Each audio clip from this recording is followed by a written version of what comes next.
back, ladies and gentlemen, as we're nearing, the baseball season. Do want to do a little bit of over and unders for the American, just in general. Not going to go through everything. Just a couple of things that stick out of my mind here. The Baltimore Orioles, 21.5. I think they're under 21.5. In 2019, the Orioles won 54 games. That's a .333 win percentage, and it didn't get any better at all this winter.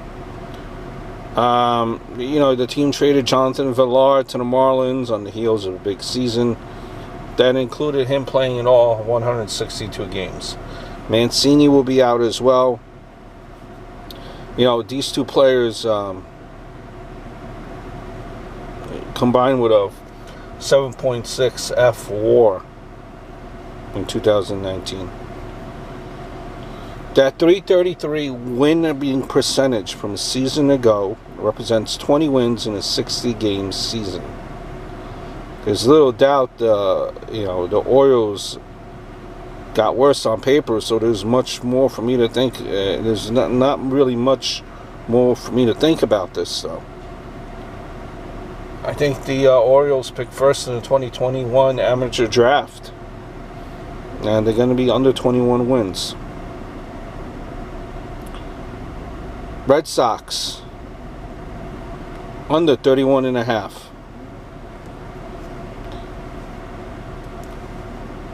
31.5. Might think it's a low number, but remember the Red Sox last season were 84-78, .519 winning percentage. They traded Mookie Betts, David Price to the Dodgers. Now you have Chris Sale falling victim to Tommy John surgery, which seems to be everyone has at one point or another in their career. I think Eduardo Rodriguez breaks out into an ace in 2020, but he has very little help behind him, and the bullpen's pretty shaky, as it was in 2019. The offense is going to keep them somewhat relevant. Plenty of talent in that lineup. J.D. Martinez, Rafael Devers, Andrew Benedetti. But you're thin on the pitching, which wasn't the case in previous seasons. I don't think they improved this offseason. A .599. So if they're the same team, a .519 winning percentage, that's 31 wins in a 60-game season. Give me the under 31 wins.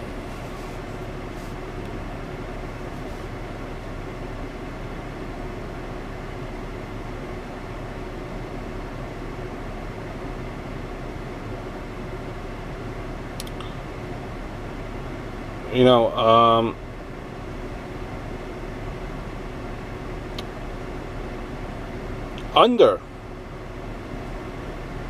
33.5. Over under Cleveland Indians.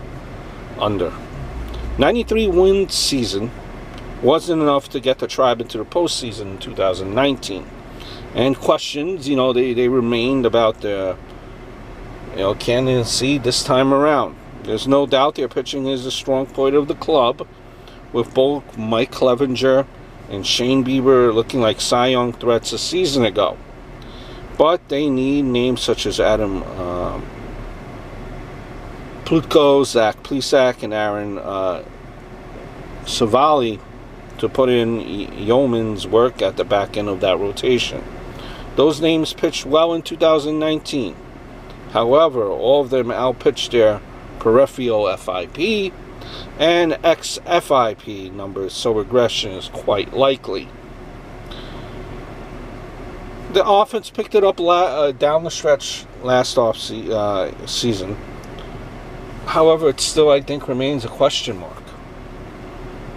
The Indians won at a .574 clip a season ago, a number that would represent 34 wins this time around. While a case can be made either way, it's going to be difficult for the rotation and bullpen to kind of replicate last season's success. And with a still questionable offense, we're going to go under 34 wins.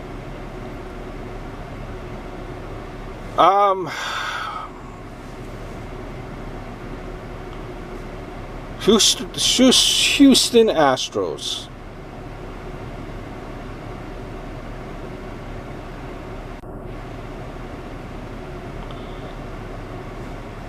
Over 35 and 35 and a half wins. The Astros got beat up this offseason, but the shorter season is a plus for them.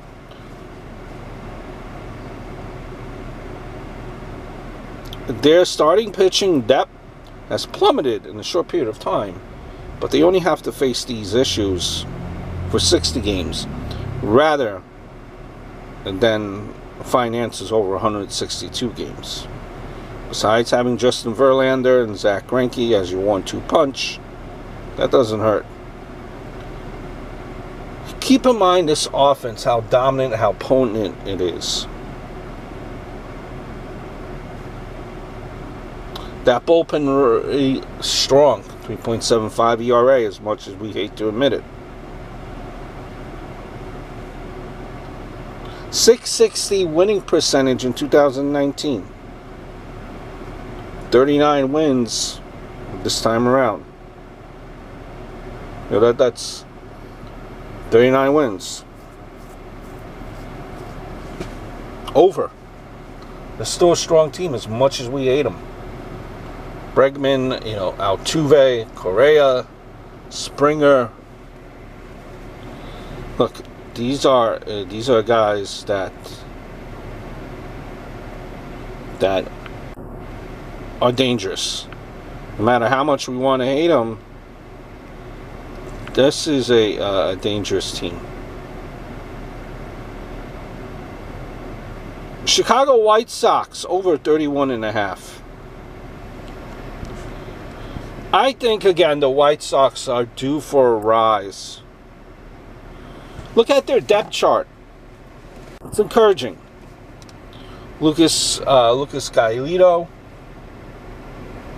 Dallas Keuchel, Reynaldo Lopez, Gio Gonzalez, who you added. Pitching is enticing.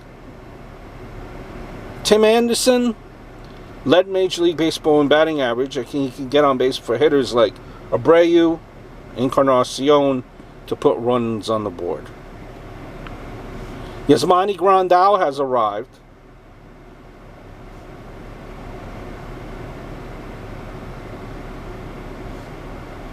And I think with Grandal, maybe it puts you over the hump of having a winning season since 2012. Two-time All-Star, power-hitting catcher, young studs, quality pitching staff.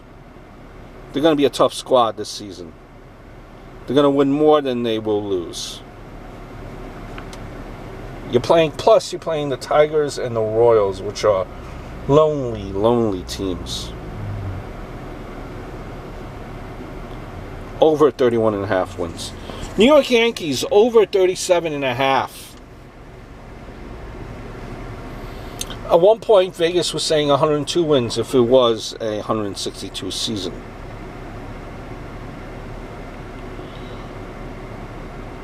.40 now out of 60 games coming against the AL East. Look, Boston took a step backwards. You know, Orioles are going to be in the basement. Toronto improved, but they're still a step behind. .103 wins last season when we dealt with injury after injury and had a win percentage of 71 against AL East opponents. If they maintain that win percentage against division foes in 2020,